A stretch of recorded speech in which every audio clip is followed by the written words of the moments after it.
one incident at Walnut Ridge was a guy from Texas was entering the flight pattern, and my instructor didn't notice it, and I whacked that stick forward, and we went down, and he went over us, and my instructor's goggles were looking back at me, and he was, well, we both made it, so that was all right. You were lucky.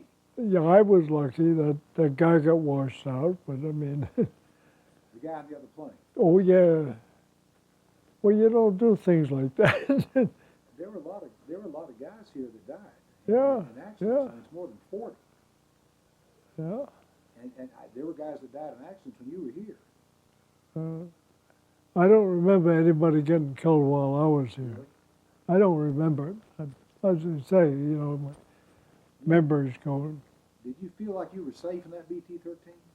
Yeah, pretty much so. Pretty much Why? so. Why is that? Well, I don't know. After being in the open cockpit, PT-17, and having a little, we were going to go 60 miles an hour in that plane, and you know, we're having fun.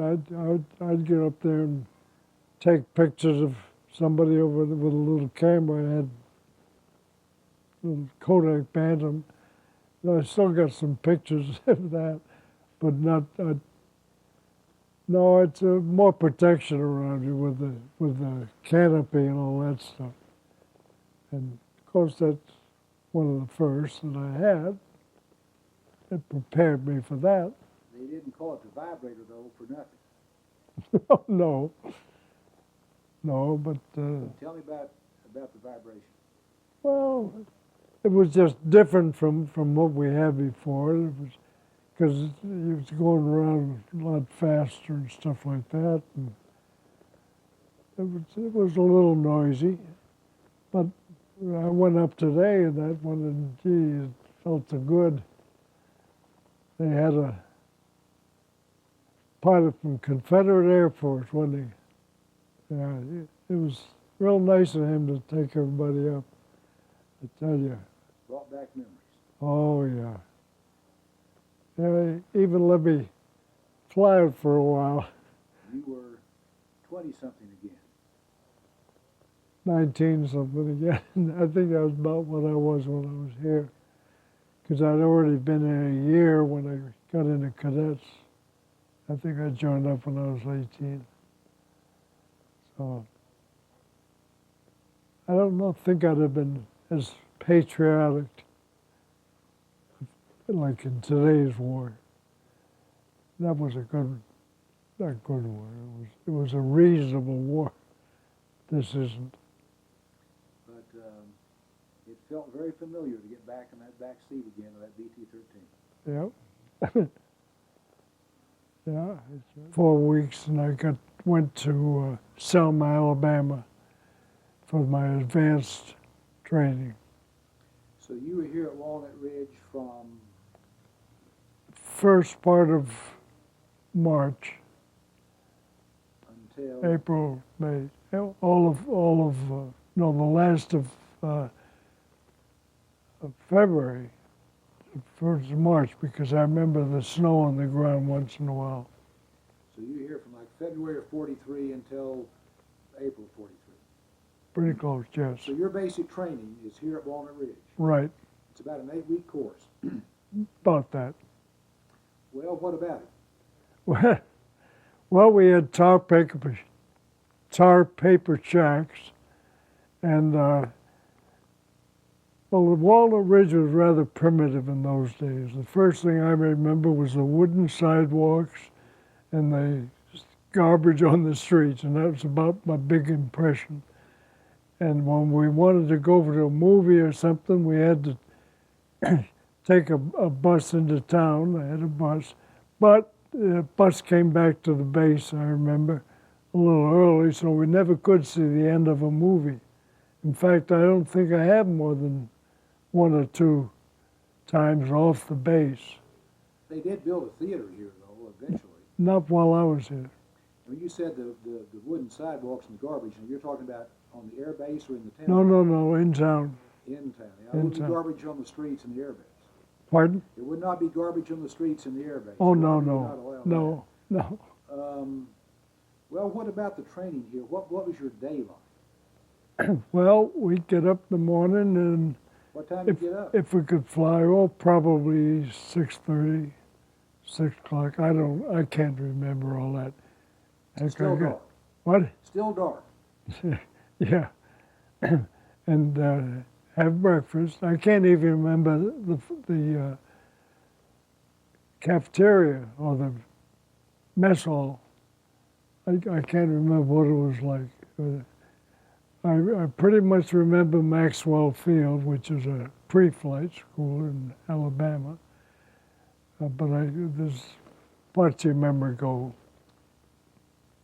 But your day essentially was spent on the link trainer, in the classroom, and in the airplanes? I didn't take link trainer here, I don't believe, at all.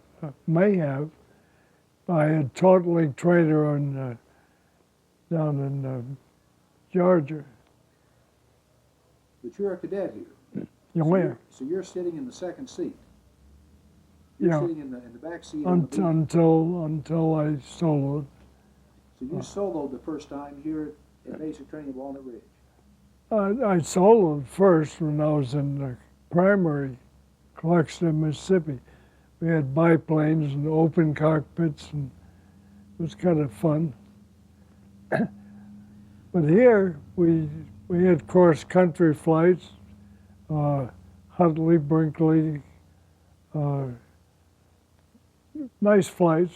Of course, my buddy Bill Rautenbush and I took off from one, flew under a couple of bridges up at Cairo, Illinois. You flew into a bridge? Under the bridge. Oh, under the bridge, yeah. From here? Yeah, In a BT-13? yeah, You flew under the Mississippi River Bridge at Cairo in a BT.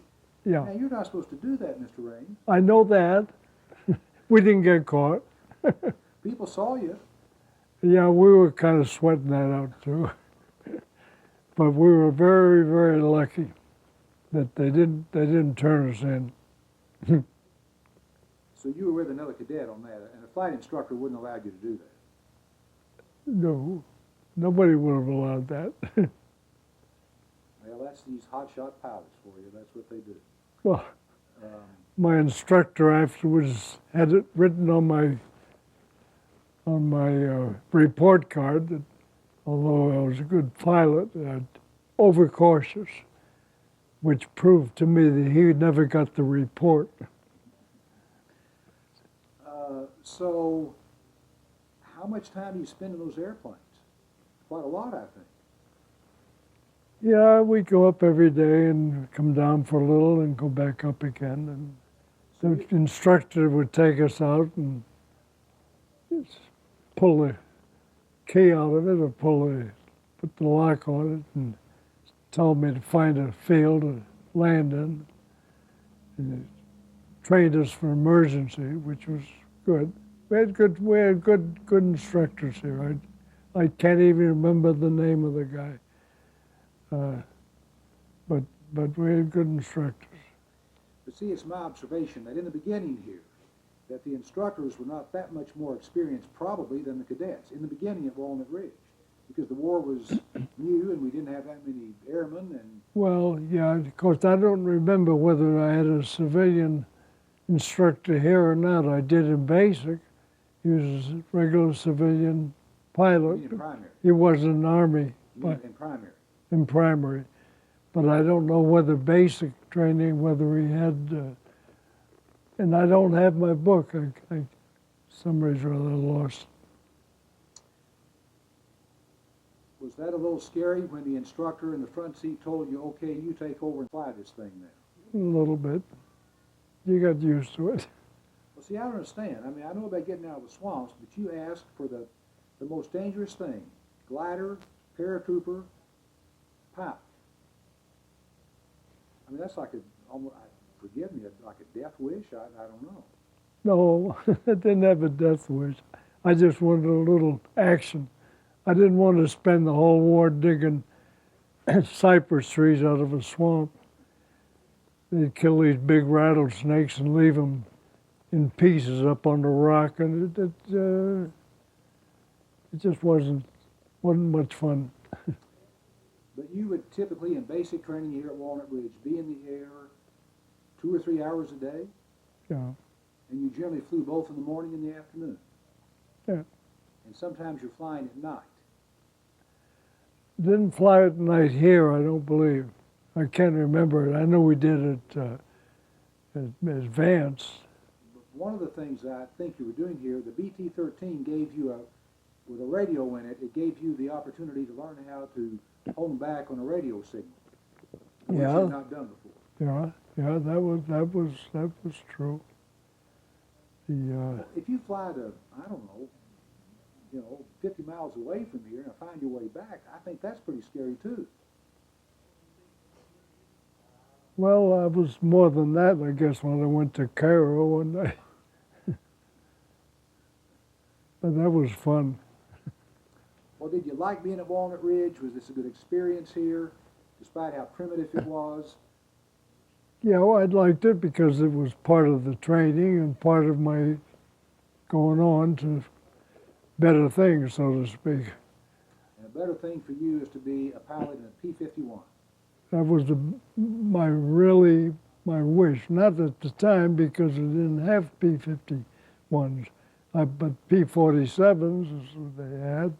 They had P-38s, but I was happy with one engine. That was good enough for me. You wound up in the Cadillac of the airplanes of Yeah. World War II. Yeah, I did. Not as safe, maybe. Not as safe in the construction. The armament wasn't as great, but you got there and back quickly. But you one time did not come back, and so tell me about that. Yeah. Well, I got hit. I was on a mission, my 50th mission, and I got hit by flak over Magdeburg, Germany, and was on the way to Berlin. It was our first flight to Berlin. You're escorting B-17s. I was escorting B-17s that day, and we had escorted them mostly in France and closer in Germany, but that was because I was stationed near Cambridge, England, and then when we got to Berlin, after having the flak hit me and not having to worry about it because I was the element leader, I had a wingman, in other words. So when you have a wingman, you don't jockey your throttle back and forth. Every wingman has to work too hard. So I got to Berlin and saw two not P, but ME? German Me-109s. And my wingman was right. Yeah, I can and you're way over him. All right, Mr. Rames. You know about audio. You're an old TV guy. So you're talking about the Me-109s, and Yeah. now you realize you're in trouble. Yeah, they were right there, and so as soon as I pulled my throttle back for the first time since I'd been hit, it went all loose and floppy, and so that I knew that it had been hit by the flak and that it was broken. Because there's no starting the plane because I pumped the gas pump and nothing happened. So there was no way anything I could do except to get out, because if I'd landed that airplane even on a highway or someplace else, the Germans could have patched it up well enough to fly against us. We didn't want that. So I jumped out, and then I was captured pretty close right away because I ended in the outskirts of Berlin, and there were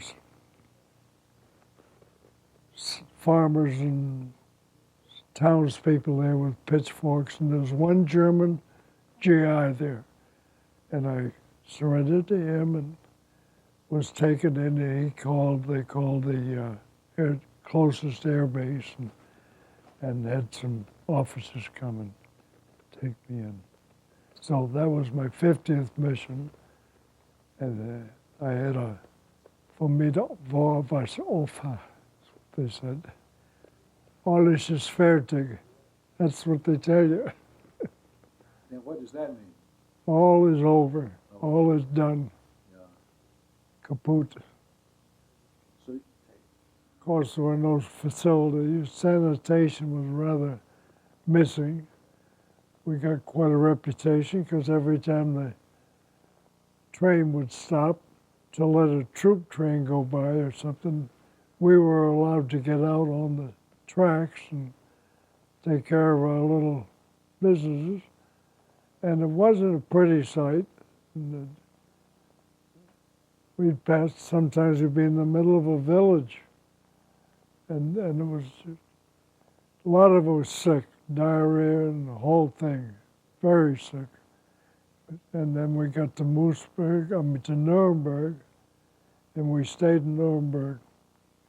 Our barracks in Nuremberg, we had fleas on one end and lace on the other, and they never got in there together. So they passed out, the Red Cross had some body-crawling insect powder, which took care of the fleas afterwards, after we got out, not while we were in it, but at least it helped a little bit. So we went from there, we walked down to Moosburg, which was 18 miles north of Dachau. Well, we didn't know we were that close to Dachau, or it probably would not have been a too happy thought that we were that close to it. And we were so much luckier than they were in those camps, because, anyway, I did get back over and see some of those places. The mayor of Moosburg took me around and gave me a tour of the city.